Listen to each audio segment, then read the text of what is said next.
ते अनेक मुद्दे आम्ही वेळोवेळी मांडलेले आहेत आणि आता निवडणुका झाल्यानंतर ह्या दुर्दैवी घटना महाराष्ट्रामध्ये घडत आहेत, परभणी, बीड, आणि या संदर्भामध्ये महाराष्ट्र विधिमंडळामध्ये सुद्धा आम्ही आवाज उठवला. सरकारला धारेवर धरलं, सरकारने यात लक्ष घालावं, दोषींवर कारवाई करावी, कुटुंबाला मदत करावी. शेवटी हे सामान्य कुटुंब आज त्यांचा मुलगा हा या सगळ्या प्रकरणामुळे मृत्यू झाला आणि डोंगर दुःखाचं कोसळलं आहे त्या कुटुंबाच्यावर. त्यामुळं आज भारताच्या लोकसभेचे विरोधी पक्षनेते आणि आमचे नेते आदरणीय राहुल गांधीजी इथे येत आहे कुटुंबाला भेट देण्यासाठी आणि जाणून घेण्यासाठी नेमकं काय झालं. ते आता काही क्षणामध्ये इथे येतील आणि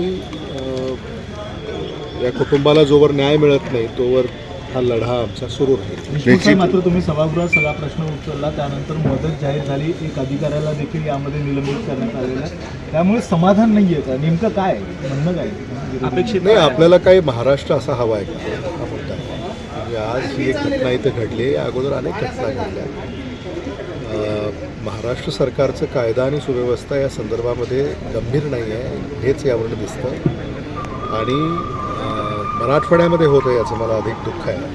तर मराठवाडा याला आपण संताची भूमी म्हणून ओळखतो आणि या संताच्या भूमीमध्ये जर अशा घटना घडत असतील तर तरी मराठवाड्याच्या मातीला डाग लागला आणि हे चिंताजनक आहे. मला राजकारण करायचं नाही आहे, पण अशा घटना इथं घडत आहेत हे दुःखदायक आहे.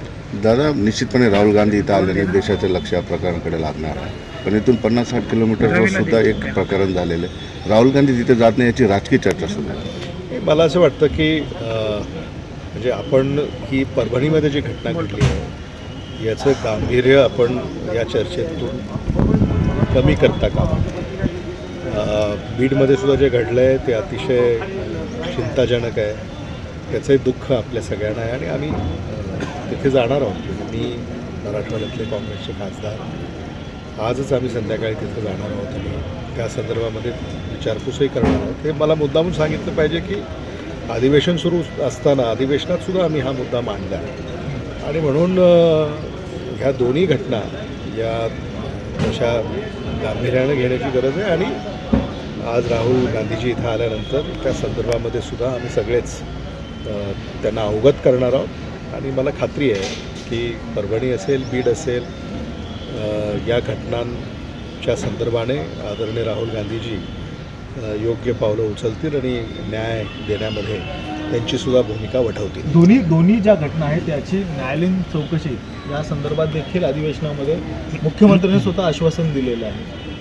नाही, त्याचं स्वागत केलं आहे आम्ही, पण न्यायालयीन चौकशी करून दोषींवर कारवाई होईल. पण ही व्यवस्था जोपर्यंत आपण पारदर्शक करत नाही तोपर्यंत ह्या घटना घडत राहणार. सरकार व्यवस्थेवर प्रश्न आहे. सरकारने जे काय आश्वासन दिली, जे काय कारवाई केली, विरोधी पक्ष म्हणून समाधानी आहात का? आणखी काही सरकारने पावलं? जोपर्यंत त्या कुटुंबांना न्याय मिळत नाही, जोपर्यंत दोषींवर कारवाई होत नाही, जोपर्यंत व्यवस्था बदलत नाही, जोपर्यंत हे समाजाला दिसत नाही की आता या गोष्टी घडत नाही आहेत, तोवर हा लढा आमचा सुरू राहील. थँक्यू.